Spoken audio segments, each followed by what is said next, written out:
Hey, you. I have 3 true or false questions for you. Answer them honestly. 1. You've heard of the Pomodoro Technique for productivity before. 2. You've tried the Pomodoro Technique yourself. And 3.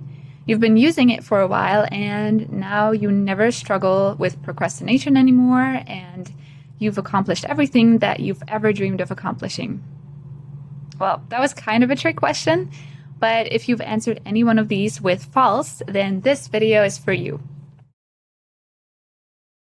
I feel like nowadays everybody and their dog has heard of the Pomodoro Technique by now. It's probably one of the most popular productivity hacks out there.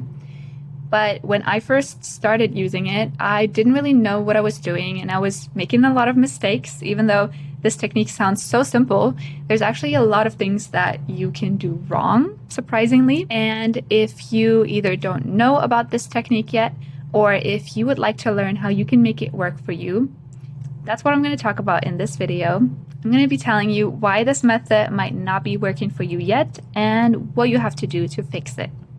First off, I'm a huge procrastinator. Not that I'm proud of it, but it's just what it is. I used to not be able to start any projects, whether it was studying or work projects. So it's like a miracle that I'm here now working for myself from home without a boss, that I've completed over 1,000 projects, all with just my own brain to motivate myself. And honestly, I would attribute a huge part of this success to the Pomodoro Technique. As dumb as it sounds, this little tool, this little technique is what helped me work even up to 14 or 16-hour days in 2023, which was a little bit of a rough year for me work-wise. I would not recommend that. But it's helped me get through a lot of work and get to a point where I feel like I don't even need it anymore every day. For those of you who don't know what the Pomodoro Technique is or how it works, it's pretty simple. You just set a timer for 25 minutes and focus on one task without distractions. This task could be studying, it could be a work project, it could be a creative project, or it could be something like doing the laundry or the dishes. And then after the 25 minutes of focused work without any distractions, so no checking your phone or opening any random tabs and Googling something, once those 25 minutes are up, you get a 5-minute break. I personally use the Pomo Now website, not sponsored. It already has preset 25-minute timers and 5-minute timers, and it makes it easier for me than just always having to put a timer on my phone. But you can literally just use your phone, or you can get a little clock that is just made for that purpose. So basically, this technique just helps you get into a focused state or a flow state and helps you really focus on the task at hand without distractions. Now, what's the problem with that? So let's talk about the mistakes I made when I was first using this method. I would use my 5-minute breaks to go on my phone and scroll through Instagram Reels or YouTube Shorts or watch YouTube videos. I currently don't have TikTok. I deleted it, so I didn't do that. But anything social media related or really distractive was not really doing me any favors. It actually didn't make me feel rested, but rather made it harder for me to get back into a focused state after the 5-minute break. This is because when you're scrolling through social media posts, you're actually engaging your brain a lot, and you're kind of engaging the wrong areas, the ones that release dopamine, make you want to see more videos and more content, and it's not something that relaxes and resets your brain. I would just try to get back to work after those 5-minute scrolling sessions, and then it would take me 5 to 10 minutes to even get back into my focused state. And that's not what the 5-minute breaks are supposed to be there for. They're supposed to be there to give your brain a little break, to relax, to not think about work or anything that's really consuming your energy. And so what I learned was that I should not even touch my phone in those breaks. What you can do instead is just get up and walk around a little bit, do a little bit of exercise. I'm not even joking. There's something called exercise snacks, and it's basically just doing a minute or 2 of exercise. You could do 10 squats or 20 squats if you feel up to it, or you could do some push-ups. And this is something that I discovered actually gives me more energy. Like whenever I get to the point where I might feel a little bit tired after working for 4 hours or 5 hours straight, and my brain just feels really fuzzy and not focused, little exercise snacks like that can help snap me back into a work focus mode, make me more motivated and just reinvigorated. I even read about a study recently that found that doing 10 squats every 30 minutes is better for your blood sugar. So it stabilizes your blood sugar more than a 30-minute walk. So whether you care about your blood sugar being stable or not, it's a great idea to do these little exercise snacks because they wake your brain and your body up. They make you focus on your work again. You get to burn a couple of extra calories if you care about that. And it's just good for your health overall to not sit for 10 hours straight. If exercise isn't your thing, or you're like Mimi, I'm not going to be doing squats at 6 a.m. in the morning, that's fine. You can just sit down and meditate for 5 minutes. Just close your eyes, focus on your breath. Nothing crazy, nothing special, just a little bit of rest for your brain.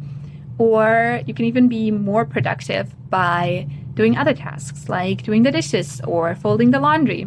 And this might sound like productivity overload, but it can actually sometimes help me to get my mind off of whatever work I'm doing and do something kind of brainless, like just washing the dishes. And it will even make me more motivated because then I'm able to take something else off of my to-do list for the day. And it's like a snowball effect of like, oh, I get to do so many different things and check everything off my list. And that makes me more motivated to do my work and finish my projects. Obviously, you can also just use the breaks to go pee or drink some water or talk to your family or partner, or sometimes I'll just go hug my dog or play with her. Just put that phone away. Ideally, even just put your phone on mute or turn it around or put it somewhere where you can't reach it for your focus periods so that you don't get tempted to look at it or check your notifications. Another thing I had to realize about the Pomodoro Technique, and this one might sound a little bit stupid or obvious, but the Pomodoro timer is not my boss. What I mean by that is it doesn't matter if I spend a little longer on my breaks or on my focus timers. So what I would do in the beginning, I had this idea somehow in my head that I needed to stick to the 25 5-minute periods very, very strictly. I don't know what put that idea into my head, but I would feel bad whenever I would spend 6 minutes instead of 5 minutes on my breaks. I would even feel bad when I would spend more than 25 minutes on my work.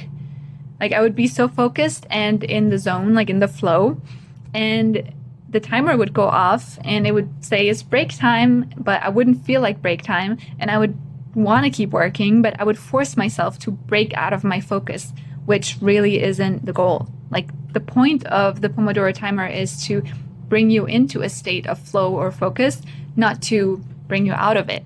So I learned that the Pomodoro timer had a little bit too much power over me and it made me more stressed at some point. So now I use it as a crutch, if you want to call it that, instead of like this boss or a dictator that gets to tell me what to do. So I use it to get into a state of flow or focus when I'm not feeling motivated. But then once I'm able to focus by myself, I sometimes just ignore the timer and keep working a little longer. Or sometimes I just stop using it for the rest of the day if I feel like I'm in a good zone. Of course, you do somewhat want to respect the break timer. Like you don't want to let your 5-minute breaks turn into 30-minute breaks or 50-minute breaks unless you're taking a planned longer break for lunch or something like that. But if it takes you a minute longer to get back to work because your dog's pottying a little bit longer than expected, or you have to pee really bad last minute, or whatever it is, don't beat yourself up over that. There's no reason to stress. This might just be me. Maybe you guys are not struggling with that, but I had to learn that. Another thing that bothered me when I first started using this technique was that I didn't really have a good overview over how much work I put in that day. So when you're working as a freelancer, you can sometimes start working the second or the minute you wake up because you get a message from a buyer or a client. And then you pretty much work in little chunks throughout the day, and you work until the moment you go to sleep because you keep getting messages throughout the day. Sometimes personal things come up and interrupt your work. So it was really hard for me to keep track of how much time I was really spending on work and how much time I was spending really distracted instead of focused. So what I started doing was doing little tally marks. So I have this list that I make every day, and I'll write down my tasks for the day, and I always write down a little tally of how many Pomodoro timers I did that day, work-related ones. And it helps me keep track of how much time I really spent in a focused zone. So if at the end of the day I see 10 little tally marks, then that means I spent about 5 hours of focused work. If I see 20 tally marks, that means I spent about 10 hours of focused work. You get the idea. And this helped me get a feeling for how much focused work, I should say, I really spend on my projects. Sometimes I would feel like I worked so much during that day, but then at the end of the day, there would just be 6 little lines, meaning I only worked for about 3 hours with real focus. And then other days I would have 30 marks, which were like the bad days, the dark days where I had so much work and I would spend all my day just going through Pomodoro timers. But now, even if I'm not using the Pomodoro timer on some days, I have a better feeling of how much of my time is really spent on focused work, and I will still make the little tally marks even if I don't have a Pomodoro timer going, just to keep track of like each 30-minute session of focused work that I do. So these were pretty much the 3 things that I was doing wrong or that I had to learn to really make the most out of this tool or technique. But there's one more thing that I want to address, and that's that the Pomodoro technique is great, but it's not magic. You cannot expect to be able to work for 20 hours a day straight with focus, or study for 12 hours at a time with perfect focus just because you have a little timer going on. There is a limit to what your brain can do and your body can do. And we all need rest, we all need breaks, we all need to take care of our mental and physical health. So even though I've talked a little bit right now about having 14 or 16-hour work days, this is not a good long-term strategy. And when I was working a lot in 2023, I did reach a point where I felt really burnt out from doing weeks or months on end of really, really, really long work days where I had to keep my focus up. And once you get to that stage of being burnt out, it's not that easy to get back into a productive state or a state where you're motivated, and a 1-week vacation won't even do it at that point. So it's better to work sustainably. Take a look at your to-do list for each day and really be honest with yourself. Maybe you're asking too much. You cannot fit everything into a 24-hour period, and you do need to make time for enough sleep, for socializing with your friends or your family, for having some exercise or at least a little bit of movement in your life, and just really prioritize your physical and mental health, and that will help you be more productive in the long run. For me, the biggest difference is sleep. If I didn't get a good 7 or 8 hours of sleep at least, then my focus is so much worse and I don't get stuff done as well as if I've had a good night of sleep. And the same thing goes for being hydrated. Make sure you drink enough water. Also make sure you take some breaks throughout the day to eat regularly. Don't forget about your physical and mental needs. Also take some time off to just do some things that you like to do, because in the end, productivity is important, but it's not the only thing that matters. A little extra thing that the Pomodoro technique made me realize actually is that there is kind of a hard limit to how much focus or how much focused energy, brain energy I have each day. And for me, that tends to be around 3 to 4 hours. So I can still work obviously after that time, but I won't be able to focus as much or be as efficient. I tend to get more distracted after that, and I'm just not as good at doing hard tasks.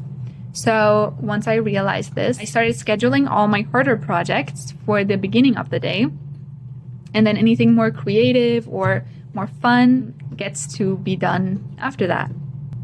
And every time I switch up the order and I do something fun in the morning and then do my hard projects later in the afternoon or evening, I end up regretting it because my focus is just all over the place, and it's so much harder to get things done when you've already used up your morning brain, I call it, like your focused energy for the day. That's pretty much it for today's video. I hope this wasn't all over the place, but if you were able to take something away from this video and if you found it helpful, I would be really happy if you left me a like and a comment, and of course subscribe to my channel for more freelancing and productivity advice. Let me know what you would like to see next. Let me know if you have any questions or what you would like me to talk about in my next video. And my homework for you today is to write down in the comments what your favorite productivity technique or hack is. I'm still always looking for more. So let me know if there's something I should try. See you next week. Bye. By the way, if you're hearing some weird crunching sounds, that's because my dog is eating her bone right there under my chair. So I'm sorry about that. I hope that I can somehow edit that out. But if not, well, now you know.